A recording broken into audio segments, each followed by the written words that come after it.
I cannot tell why he whom angels worship should set his love upon the sons of men.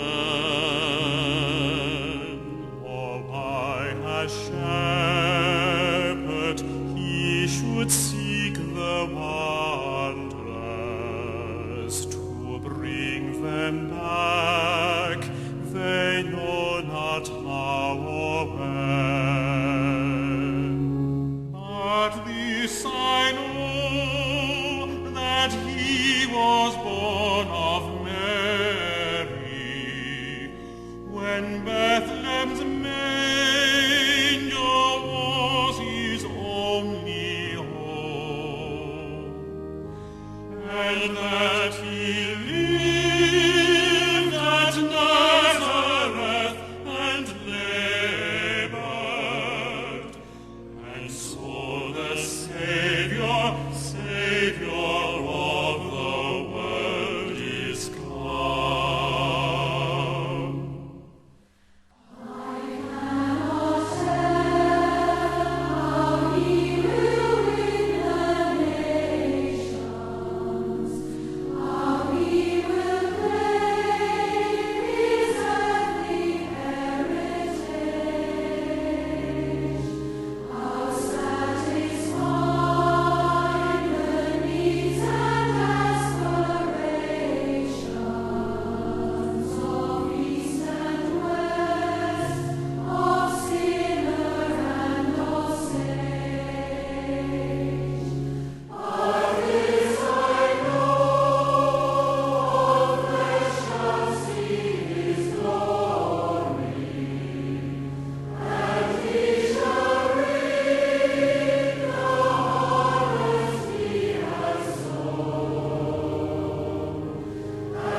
Father David has been parish priest at St. Joseph's Church, Hannestown, for the past 4 years.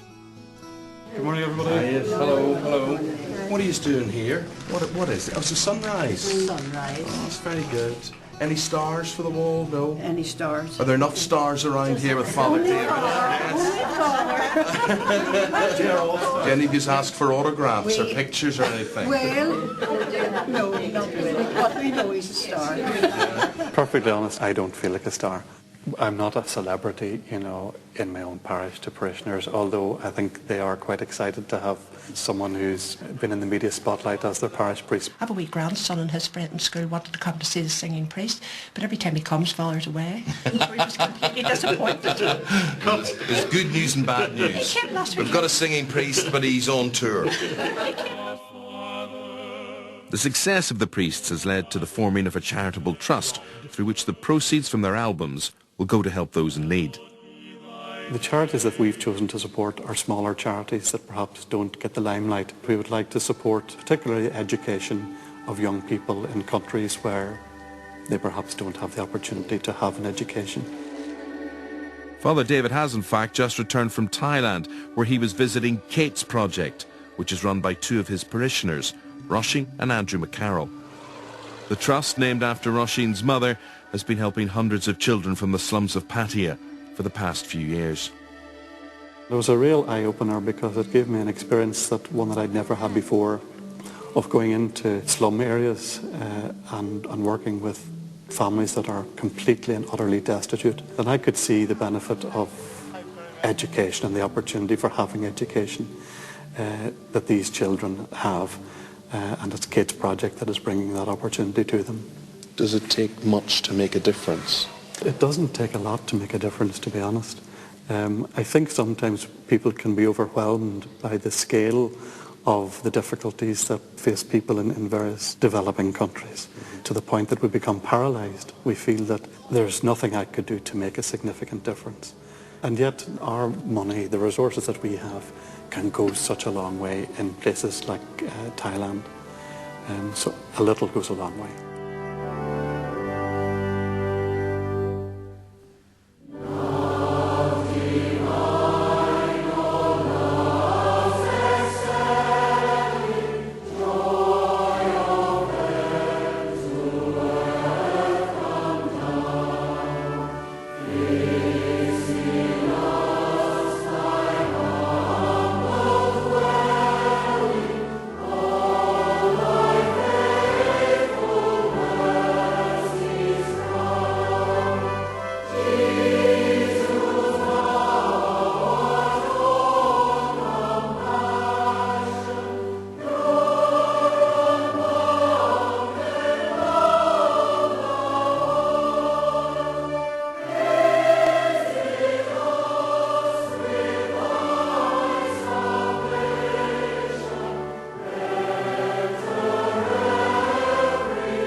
"25 miles north of Father Martin's parish, you'll find his brother, Father Eugene, in the parish of Ballyclare and Ballygowan.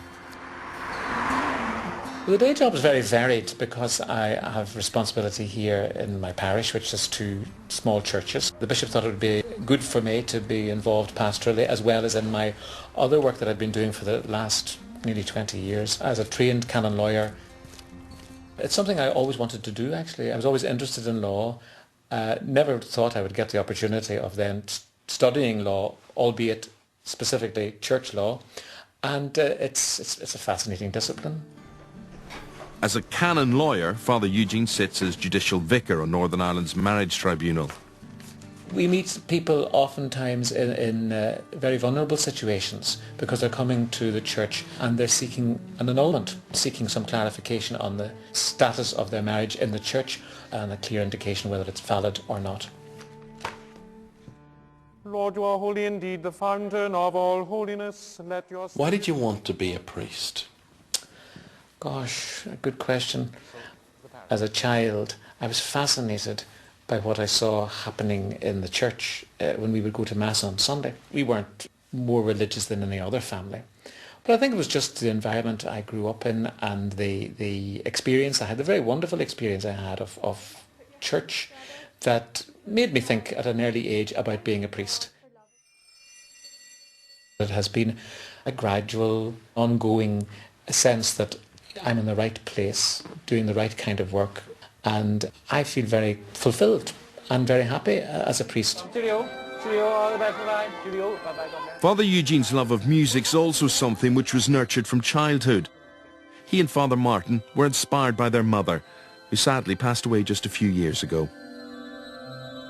Really, it was at our mother's knee that we learnt to love music and love singing.